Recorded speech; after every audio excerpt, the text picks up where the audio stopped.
ফিরে এলাম বিরতির পর, আর ওঙ্কার সাত সকাল জুড়ে আজ শুধুই সেই মানুষটার কথা যে মানুষটা বড় অভিমান নিয়ে চলে গেছেন। হ্যাঁ, দেবব্রত বিশ্বাস, সেই শ্রদ্ধেয় মানুষটা অভিমান নিয়ে চলে গেছেন আমাদের সকলকে ছেড়ে। তার এই অভিমানকে আমরা মেটাতে পারতাম না, তাকে পারতাম না তার আঙ্গিকে, তার ঘরানায় আপন করে নিতে। অনেকে হয়তো পারেননি, কিন্তু আমরা পেরেছি। তাই তো আজ তিনি আমাদের মধ্যে, আমাদের আলোচনায়। সুপ্রিয়দা, তার এই অভিমানের বিষয়টা যে কেন আমি পারবো না, আমরা তো প্রাণের কবি বলি রবি ঠাকুরকে, কেন আমি নিজের মতো করে প্রাণের কবিকে প্রাণে পেতে পারবো না, এই অভিমান নিয়ে চলে যাওয়া। এই কষ্টটাই তো ওনার গানের মধ্যে প্রতিফলিত হতো না, পুরোপুরি বোঝা যেত শেষের দিকে। ওই যে প্রথমে HMV তো ওনার রেকর্ড করাই বন্ধ করে দেয়, উনি তো তারপর হিন্দুস্তান রেকর্ড থেকে অন্য যে কোম্পানির থেকে করতেন। এটা একটা কত বড় অপমান, মানে এটা তো ভাবাই যায় না। যখন তার রেকর্ড জনপ্রিয়তার শীর্ষে, সেই অবস্থায় কোনো শিল্পী যদি এইভাবে মানে অপমানিত বলবো এখন, তাহলে তার মানসিক অবস্থা কি? আমাদের সকলের এই বিষয়টাতে সত্যি কষ্ট, এবং মৃত্যুর এতগুলো বছর পরে আজ তাকে নিয়ে নাটক হচ্ছে, আজ তাকে নিয়ে চর্চা করছি আমরা। কিন্তু সবথেকে দুঃখের কথা, তিনি তো বুঝতে পারছেন কিনা জানি না, তিনি দেখে যেতে পারলেন না, এক বুক ভরা অভিমান নিয়ে চলে গেলেন। একদম। কি শোনাচ্ছে এবার বলো, তাকে শ্রদ্ধা জানিয়ে। শেষ দুটো গান আমার তাকেই নিবেদন করে গাওয়া। তুমি সন্ধ্যার মেঘমালা, তুমি আমার সাধের সাধনা, মম শূন্য গগন বিহারী, আমি আপন মনের মাধুরী মিশায়ে তোমারে করেছি রচনা। তুমি আমারে, তুমি আমারে, মম অসীম গগন বিহারী, তুমি সন্ধ্যার মেঘমালা।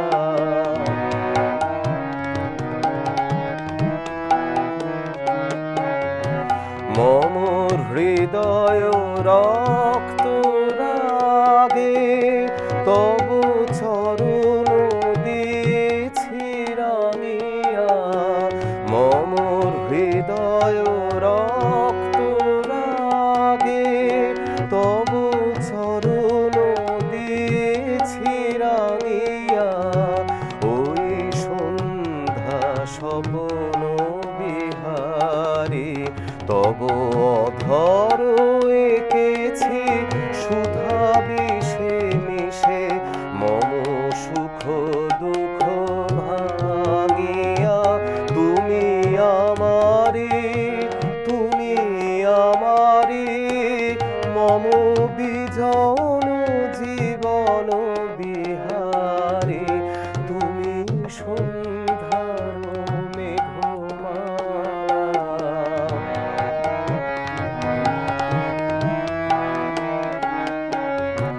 মম মোহের স্বপন অঞ্জন, তব নয়নে দিয়েছি পরায়ে। ওই মুগ্ধ নয়ন বিহারী, মম সঙ্গীত তব অঙ্গে অঙ্গে দিয়েছি জড়ায়ে জড়ায়ে। মম সঙ্গীত তব অঙ্গে অঙ্গে দিয়েছি জড়ায়ে জড়ায়ে। তুমি আমারে, তুমি আমারে, মম জীবন মরণ বিহারী, তুমি সন্ধ্যার মেঘমালা, তুমি আমার সাধের সাধনা। শুধু রবীন্দ্রসঙ্গীতই নয়, তার স্বতন্ত্রতায়, তার স্বকীয়তায়, তার নিজস্ব ঘরানায় আমরা রবীন্দ্রসঙ্গীত যেমন পেয়েছি, বহু সিনেমা যেটা নিয়ে আমাদের আলোচনা হলো একটু আগেই, এর পাশাপাশি গণসঙ্গীত, মানে একটা ভার্সেটাইল প্রতিভা, একটা ভার্সেটাইল ক্যারেক্টার ছিলেন। এই উনি তো বিষয়ে অভিনয় করতেন ভীষণ, হ্যাঁ, একদম ভীষণ ভালো অভিনয় করতেন। মানে একটা বড় মাপের মানুষ বোধহয়, অবশ্যই মাপকাঠি নেই তাকে মাপতে আমরা আমার তো পারবো মনে না, হয় না কিন্তু কোনোভাবে পরিমাপ করা যায় বলে। যায় এই মানুষটা সত্যি মানে ভিন্ন ধরনের, ভিন্ন ভাবে আমরা পেয়েছি, কি বলো? অবশ্যই। কিন্তু তবু এই মানুষটা শেষ পর্যন্ত অভিমান নিয়ে চলে গেলেন আমাদের কাছ থেকে, বিতর্কের সমালোচনার কেন্দ্রে থেকে চলে গেলেন। ঠিক এই জায়গাটায় তোমার কোথাও একজন সঙ্গীত শিল্পী হিসেবে আক্ষেপ হয় না, তার অনুরাগী অনুগামী হিসেবে? সে তো আক্ষেপ করে এখন তো আর তার কোনো লাভ নেই, কারণ যে সময় তার যেটা প্রাপ্য ছিল সেটা তিনি পাননি। আর মৃত্যুর তবে হ্যাঁ, একটাই সান্ত্বনা যে মৃত্যুর এত বছর পরেও তিনি রয়ে গেছেন, মানুষের মনের গভীরে রয়ে গেছেন। হ্যাঁ, মানুষের, বললাম না একটু আগে যে ওনার স্থান হচ্ছে মানুষের অন্দরমহলে। হ্যাঁ, তা না হলে এই বিপুল জনপ্রিয়তা, এটা রীতিমতো ভাগ্যের ব্যাপার, ভাগ্যের থেকেও বলবো নিজের যোগ্যতার ব্যাপার। যোগ্যতা না থাকলে কখনো ওই রকম ভাবে বিপুল জনপ্রিয়তার অধিকারী হওয়া যায় না। আর এইসব মানুষ, এসব গুণী ব্যক্তিরা এসেই বোধহয় আমাদের সমাজকে, আমাদের পৃথিবীকে আরো সুন্দর করে দিয়ে গেছেন, সমৃদ্ধ করে দিয়ে গেছেন। মনে হয় আক্ষেপ হয় না যে আরো কয়েকটা বছর যদি আমরা বেশি পেতাম মানুষটাকে? আমাদের এই অনুষ্ঠান কিন্তু এবার শেষ করতে হবে সুপ্রিয়তা, সময় খুব কম। তোমার কাছ থেকে আমরা ভালো ভালো গান পেলাম, তার আলোচনা পেলাম, গল্প পেলাম। তোমাদের দুজনকেই অনেক ধন্যবাদ আমাদের এই ওঙ্কার সাত সকালে আসার জন্য, এবং বিশেষ করে আজ আবার আরেকবার আর নতুন করে তাকে শ্রদ্ধা, তাকে স্মরণ, তাকে প্রণাম জানাচ্ছি। এবার যেতে যেতে কি গান শোনাচ্ছ বলো? তাহলে তাকেই উদ্দেশ্য করে গাই, সে চলে গেল বলে গেল না, সে কোথায় গেল ফিরে এলো না। যদি আরেকবার ফিরে পাওয়া যেত, আরেকবার যদি ফিরে পাওয়া যেত। সে যে ছুঁয়ে গেল, নুয়ে গেল রে, ফুল ফুটিয়ে গেল শত শত, প্রাণের পরে চলে গেল রে, বসন্তের বাতাসটুকুর মতো সে যে ছুঁয়ে গেল, নুয়ে গেল রে, ফুল ফুটিয়ে গেল শত শত, প্রাণের পরে চলে গেল রে।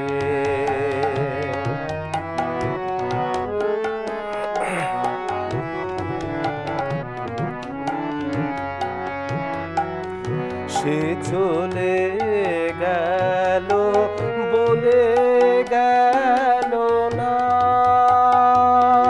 সে কোথায় গেল ফিরে এলো না, সে যেতে যেতে চেয়ে গেল, কি যেন গেয়ে গেল, তাই আপন মনে বসে আছি কুসুম বনেতে, তাই আপন মনে বসে আছি কুসুম বনেতে,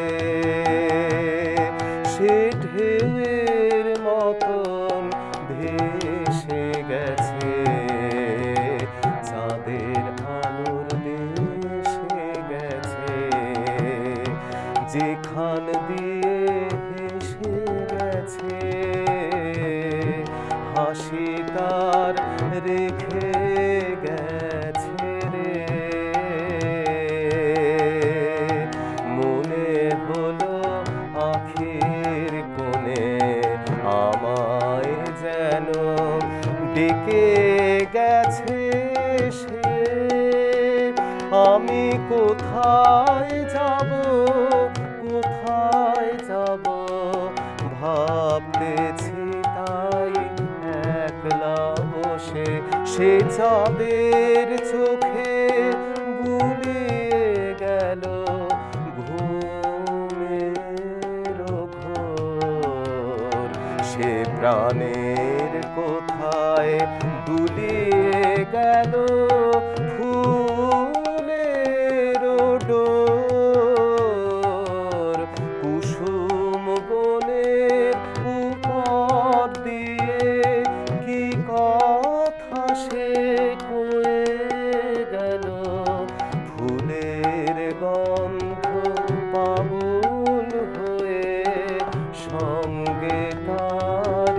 চলে গেল, হৃদয়ে আমার আকুল হলো, নয়ন আমার মুদে এলো রে,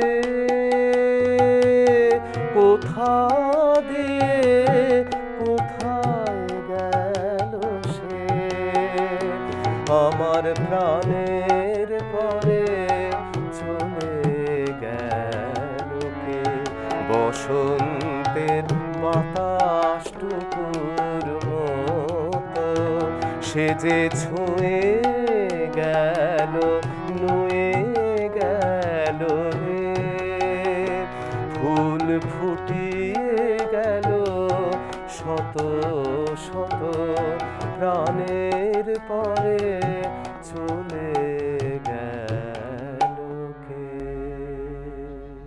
আমাদের যদি ক্ষমতা থাকতো বোধহয় তাকে যেতে আমরা কেউই দিতাম না। একদম। আবার যদি তাকে ফিরে পেতাম হয়তো সেটা সম্ভব হবে না, কিন্তু যে গান, যে কাজ, যে অবদান তিনি রেখে গেছেন, সারা জীবন তিনি থেকে যাবেন। অবশ্যই। এই সূত্রে রবীন্দ্রনাথের একটা গানের প্রথম লাইনটা বলছি, আবার যদি ইচ্ছা করো আবার আসি ফিরে। একদম। সুপ্রিয়দা, অনেক ধন্যবাদ আমাদের অনুষ্ঠানে আসার জন্য। শিবশঙ্কর দা, তোমাকেও অনেক ধন্যবাদ।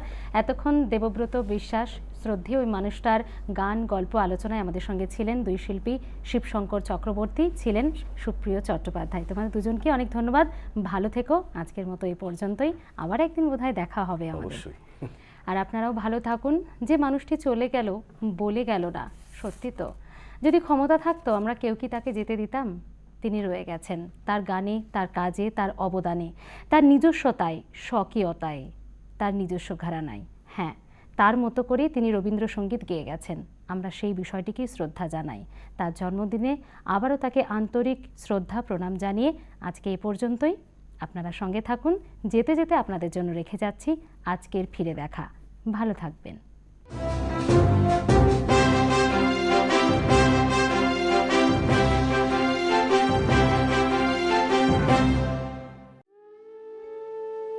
জন্ম হয়েছিল বরিশালে। বাড়িতে ছিল ব্রাহ্ম ধর্মের পরিবেশ, তাই ছোটবেলা থেকেই সঙ্গীতের আবেশে লালিত হয়েছেন। দেশভাগ মেনে নিতে পারেননি বলে কথা বলতেন বাঙাল ভাষাতে। যেমনি স্পষ্ট বক্তা ছিলেন, তেমনি স্নেহপ্রবণও ছিলেন। গান গাইতেন হৃদয় দিয়ে, সঙ্গীতের ভাষাকে ফুটিয়ে তুলতেন দৃশ্যমান পর্যায়ে। সেই তিনি হলেন দেবব্রত বিশ্বাস। অসাধারণ গায়কী ঢং ও অসামান্য কণ্ঠ মাধুর্যে যিনি রবীন্দ্রসঙ্গীতকে আমাদের প্রতিদিনকার জীবনবোধের সঙ্গে মিশিয়ে দিয়েছেন। দেশভাগের যন্ত্রণা, ছিন্নমূল অবস্থা থেকে অনুকূল পরিবেশে নিজেকে গড়ে তোলা, ছোট বোন ললিতাকে পিতৃস্নেহের মতন করে আগলে রাখা, এই সব বিরুদ্ধ পরিবেশের সঙ্গে লড়তে লড়তে দেবব্রত বিশ্বাস গণসঙ্গীতকেই তার লড়াইয়ের হাতিয়ার করে নিয়েছিলেন। আবার জীবনের অন্তর্নিহিত শক্তিগুলির উপলব্ধি বুঝতে আশ্রয় নিয়েছিলেন রবি ঠাকুরের গানকে, যা অবশেষে হয়েছিল তার শেষ পারানির কড়িতে। আর এক অসামান্য চিত্র পরিচালক ঋত্বিক ঘটক, যিনি ব্যক্তিজীবনে তার বন্ধু ছিলেন, দেবব্রত বিশ্বাসকে তার ছবিতে ব্যবহার করেছিলেন অসাধারণভাবে। মেঘে ঢাকা তারা, কোমল গান্ধার ও যুক্তিতক্ক গপ্পতে তার অসাধারণ গায়ন আজও আমাদের মন্ত্রমুগ্ধ করে রাখে। গানের কাঠামোকে বজায় রেখে তিনি গান পরিবেশন করতেন তার নিজস্ব বৈশিষ্ট্যে। কিন্তু দেবব্রত বিশ্বাসের এই গায়কী ঢং বিশ্বভারতী কর্তৃপক্ষের অনুমোদন না পাওয়ায় সরকারিভাবে অনুষ্ঠান ও রেকর্ড করা থেকে ব্রাত্য হয়ে গেছিলেন। তাই অভিমান ভরে ব্রাত্যজনের রুদ্ধ সঙ্গীত নামে একটি বই রচনা করেছিলেন, যা আজও জনপ্রিয়তার নিরিখে অন্যতম শ্রেষ্ঠ বই হয়ে আছে। অকৃতদার কিংবদন্তি রবীন্দ্রসঙ্গীত শিল্পী দেবব্রত বিশ্বাস বা জর্জ বিশ্বাস জন্মগ্রহণ করেছিলেন 1911 সালের আজকের এই দিনটিতে।